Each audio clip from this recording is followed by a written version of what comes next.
I keep trying to tell you guys that we are currently living in a Simpsons Treehouse of Horror episode.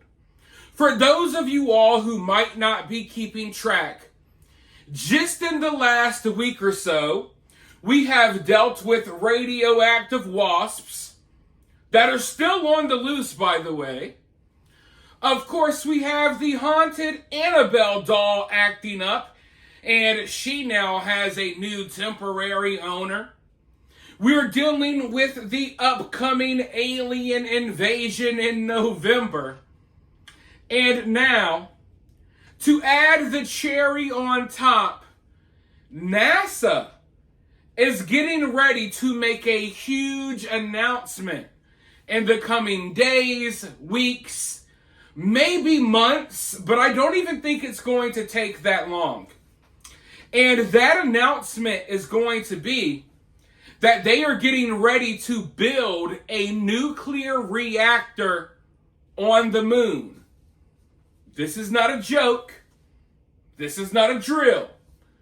This is not something that you see on one of those weird magazine tabloids when you're at the grocery store checking out. This has been confirmed by NASA.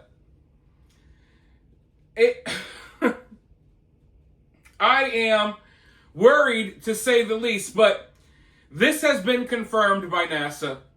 They will be making this announcement to the general public soon. And look, what could go wrong, folks? What could go wrong? Personally, I've done some research on NASA and the other companies that they work with, like Boeing, that makes their space shuttles. And let's just say that NASA, Boeing, and all of these other companies are riddled with incompetent workers. They are riddled with DEI hires that have no business being there. And most recently, what NASA is known for, they're known for sending a couple of astronauts to the space station without having a way to get them back home. I kid you not, you could go look at the videos I made in the past about this situation. NASA sent 2 astronauts to the space station on a shuttle that they knew had a good chance of not even making it there. There were so many problems with this shuttle. There were so many delays on launching. And finally, the day of launch, they knew they had no business sending those 2 astronauts into space. They knew that they were lucky that it made it to the space station, but they knew they wouldn't make it back. They had to bring in Elon Musk to come get these astronauts months and months later. And now, that same team that couldn't even get 2 astronauts safely home from the space station in orbit, those same people are going to be responsible for building a nuclear reactor on the moon. Now, what happens if you freaking blow the moon up or something? Right?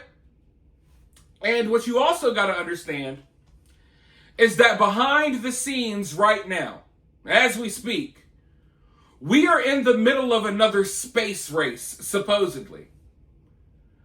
America isn't the only one with this plan. Russia has the same plan. China has the same plan. So, if things work out according to all of these plans that everyone has, within the next 10 years, we're going to have, at the very least, 3 nuclear reactors on the moon from 3 different countries. What could go wrong? Are we going to start battling over land on the moon? Are we going to start claiming certain portions of the moon? When you got 3 countries who are all enemies putting nuclear reactors on the moon, of course that's a recipe for disaster. So, yeah. Things are getting really interesting, folks. The next few years are going to be really crazy. But before I go forward with more thoughts, I want to play this news clip so we can learn a little bit more about what's happening here. and then I'll be right back with more. The space race is going nuclear. Interim NASA Administrator and Transportation Secretary Sean Duffy expected to announce a fast-track plan to deploy a nuclear reactor to the moon by 2030. That's 5 years before China and Russia's joint plan to do the very same thing. Mills Hayes is here with those details. Okay, Mills, give us the latest and also what's at stake with being the first. Good morning, Marky. Details still very limited right now. Politico reporting that this is something that's been discussed before, but this new directive would set a firm timeline for the first time. The United States is one step closer to extended stays on the moon and to space exploration even beyond. Politico is reporting that Secretary Sean Duffy is going to announce plans to build a nuclear reactor on the moon. NASA had been working towards having a 40-kilowatt reactor on the moon, but Duffy's plan is reportedly to get proposals for a 100-kilowatt reactor to launch by 2030. Well, having nuclear power in space is really important for any human exploration beyond low Earth orbit because the moon has 2 weeks of day, but then it has 2 weeks of night. So you can't have solar power on the moon unless you have some really huge batteries, right? Because you need a battery at nighttime like we have on the space station. It's been over 50 years since an American set foot on the moon, and this project would allow for more people to stay on the moon longer. A power source on the moon not only gives the U.S. a lunar foothold, it becomes a testing ground for exploration further than the moon. Duffy's timeline is years ahead of a reported Chinese and Russian mission to also build a nuclear plant on the moon. China would love nothing more than to beat us. If they can beat us to the moon, that sends a very powerful visceral signal to all of humanity that China's ahead of America. So they want to beat us to the moon. And if they win this next space race, then a lot of people are going to think, well, maybe that authoritarian system isn't so bad. So it's important that America not fall behind this race because the things we do on the moon are going to dramatically impact the things that happen here on Earth to the 8 billion of us that are down here on the planet.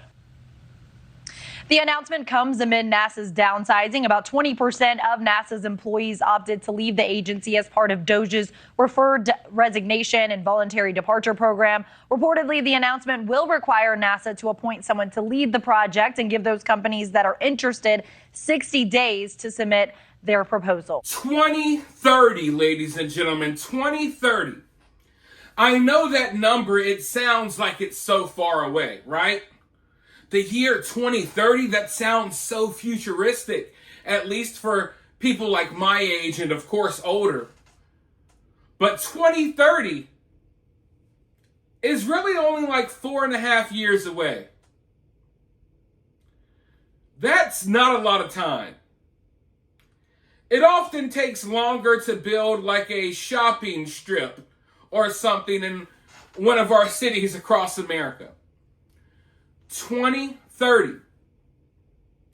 So you mean to tell me that within 4 years, we're going to build a nuclear reactor on the moon, which means that we're going to fly all of this material to outer space. We're going to fly all of this material to the moon, and then we're going to have people on the moon build these nuclear reactors.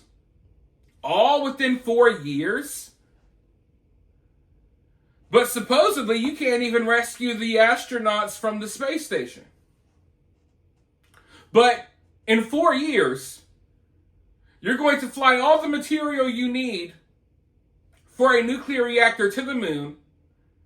You're going to fly all the personnel, all of the people, all of the equipment you need to the moon to build a reactor on the moon. I don't know.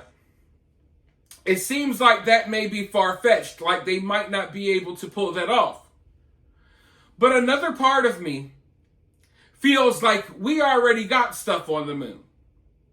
We probably already have bases or structures or something on the moon. And maybe they're just now going to, tell us about it in a few years. They're going to go ahead and lay the groundwork out now. Hey, we're working on this stuff on the moon, just to let you guys know.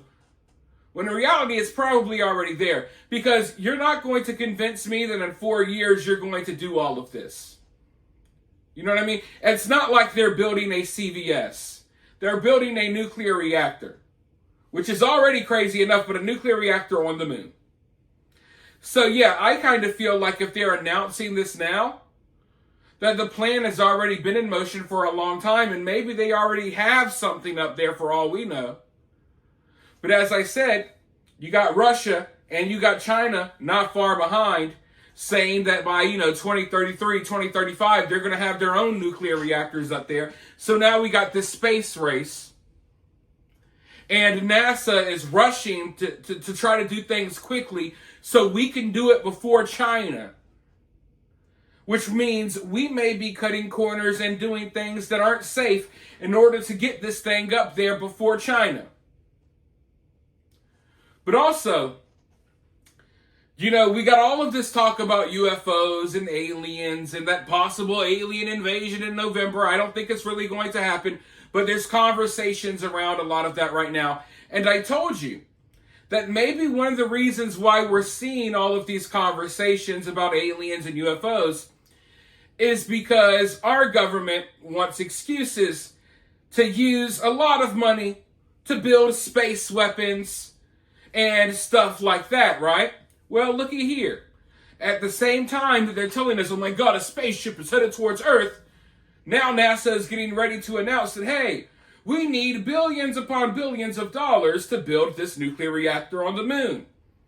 So what I'm saying is that maybe this uptick in discussions about UFOs, maybe this uptick on trying to, get people ready for aliens and UFOs, maybe a lot of that is just them trying to drum up a reason and excuse as to why they need all of this money for space lasers and space weapons and satellite technology and all of this other crazy stuff. Because, of course, we have the Space Force now. Now we're going to have a nuclear reactor on the moon. So they want to keep the idea alive about an alien threat or something like that. So they have excuses for building these weapons and stuff like that. When in reality, these weapons will most likely just be used against our adversaries like China or Russia. But yeah, that's where we're at. New frontier on the moon. Won't be long before we're going to war for land on the moon. And let's just hope that none of these nuclear reactors freaking blow up the moon and we're moonless, because that won't work out well for any of us. But for now, you guys let me know what you think about this down in the comments below. While you're down there, hit that thumbs up, hit that subscribe, ring that notification bell, and I'll talk to you all very soon in the next one.